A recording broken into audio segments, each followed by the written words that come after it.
शैतानिर्रजीम बिस्मिल्लाहिर्रहमानिर्रहीम। तेरी सरकार में लाता है रजा उनको शफी, जो मेरा गौस है और लाडला बेटा तेरा। क़यामत का मैदान जब बर्पा होगा उस वक्त हर कोई शफात किसकी बताएगा? प्यारे मुस्तफ़ा सल्लल्लाहु अलैहि वसल्लम। पर हम किसकी शफात लेके हुजूर के पास जाएंगे? किसकी शफात? तो जो गौस का मुरीद होगा। तो उस वक्त जो आला हजरत ने फरमाया कि मैं शफात किसकी लेके जाऊंगा? हजरत गौसे आज़म। तो हम जो भी उनके मुरीद होंगे, जो उनके चाहने वाले होंगे, कब्र के हिसाब किताब के बारे में भी उस दिन मैंने वाक़या बताया था, बयान किया। तो धोबी का भी वाक़या आप लोगों ने सुना कि मैं तो गौस पाक का धोबी हूँ। अब जो आज मैं एक चीज़ बता रही हूँ वो गौर से सुनना कि आज जो मैंने जो बात, हज़रत गौसे आज़म का जुब्बा मुबारक बहुत कीमती होता था, सबको पता है। तो एक बार एक चोर उनके यहाँ चोरी करने के लिए आया। उन्होंने सोचा कि ये सो रहे हैं, तो हज़रत गौसे आज़म तो उन्होंने तो इस तरह से कहा था कि अल्लाह के सारे शहरों को मैं इस तरह देखता हूँ जैसे हथेली में राई का दाना, तो इस तरह से देखते हैं। अब चोर तो ये था कि भाई सो रहे हैं, तो उन्होंने आज जुब्बा लिया हाथ में और ले जाने के लिए बाहर निकलने ही वाला था, उतने में दरवाजे पर दस्तक हुई, तो वो दरवाजे के पीछे छुप गया।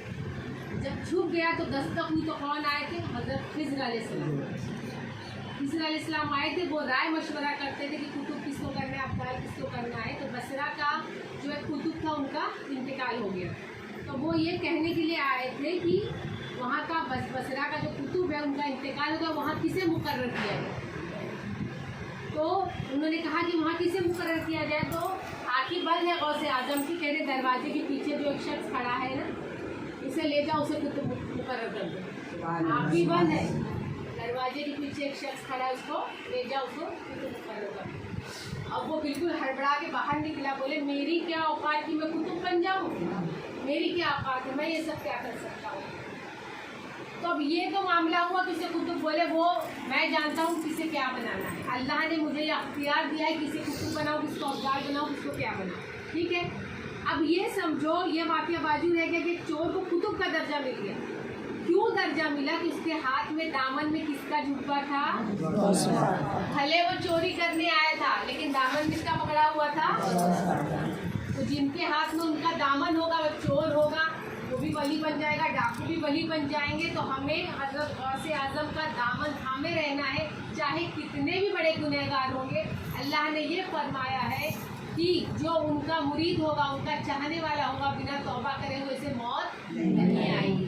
तो अगर जो और अल्लाह ने ये भी फरमाया कि क़यामत के दिन वो उनके साथ उठेगा, किसके साथ? जिनको वो चाहता है, जिनसे वो मोहब्बत करता है। तो हमारी मोहब्बत माशाअल्लाह प्यारे मोहम्मद मुस्तफ़ा सल्लल्लाहु अलैहि वसल्लम और गौसे आज़म से है, तो हम उनके साथ उठेंगे तो हमारे मामला तो इंशाअल्लाह आखिरत में अच्छे ही होंगे। बात समझ में आई है? तो एक वाक़या और सुनो, छोटा ही वाक़या बताऊँगी। एक बार क्या दबे जिस पे वो हिमायत का पंजा तेरा, तो शेर के खातिर में नहीं लाता कुत्ता तेरा। तो हजरत जो है अहमद जहाँ थे वो शेर की सवारी किया करते थे, शेर की।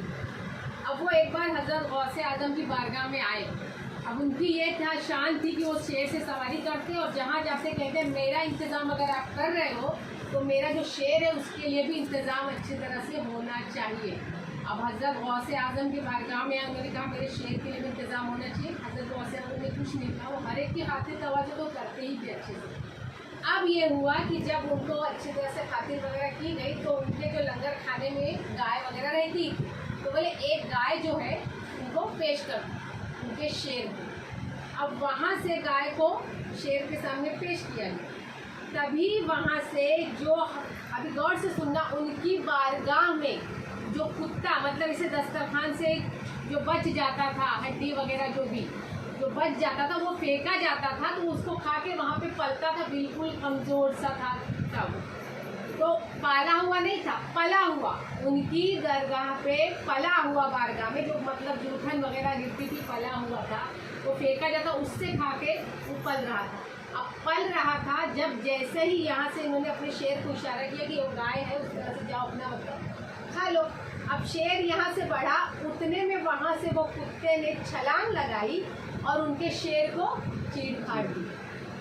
किस कमजोर से कुत्ते ने। कहाँ का पला हुआ था? गौसे आजम के डर का। मतलब शेर का वजूद क्या है? जंगल का राजा है, ठीक है, और उसका मर्तबा क्या है कि सब जानवर उससे डरते हैं। लेकिन हजरत गौसे आजम के दरबार में पला हुआ भी नहीं, पाला हुआ कुत्ते में ये ताकत है कि वो शेर को भी चीर फाड़ सकता है। इसीलिए बोलते हैं ना, कभी भी जो हजरत गौसे आजम के मुरीद है वो किसी से डरते नहीं, न दबते नहीं। तो अब ये मर्तबा उसे कैसे हासिल हुआ? क्योंकि उनके दरबार की जूठन खा रहा था वो, उसके अंदर इतनी ताकत थी। अगर वो पाला हुआ कुत्ता होता तो उसकी कितनी बड़ी ताकत होती। जो पला हुआ मतलब उनके टुकड़ों पर वो जो पल रहे हैं, उनकी इतनी बड़ी विसात है कि उस शेर को भी मार सकते हैं। इसी तरह उनके यहाँ एक पानी पिलाता था लोटे से, पानी वाले लोटे वाले बाबा कहा जाता है। तो अब्दाल वगैरह जो आते थे, कुतुब वगैरह आते थे, तो उन्होंने सोचा कि मैं 40 सालों से यहीं पे सबको सिर्फ वजू के लिए पानी दे रहा हूँ, मेरा हासिल क्या हुआ, ये क्या फ़ायदा इतने दिन से मैं पढ़ा। दिल में सिर्फ ख्याल आया।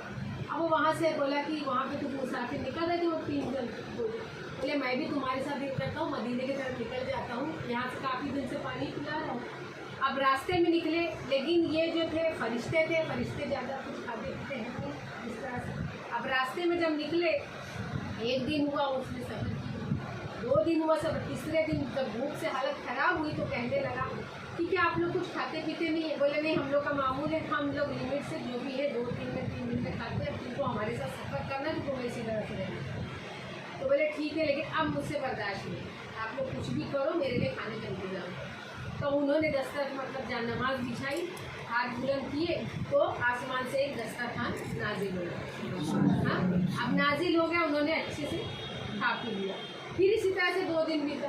अब 2 दिन बीत गया तो फिर उन्होंने इस तरह का बोले मेरे तो अब मैं नहीं चल सकता, तुम तो हमारे लिए दुआ करो। फिर उन्होंने दुआ की, फिर दस्तरखान हाजिर हुआ, खा लिया। अब जब तीसरा दिन हुआ तो बोले देखो हम दोनों ने दुआ कर ली, अब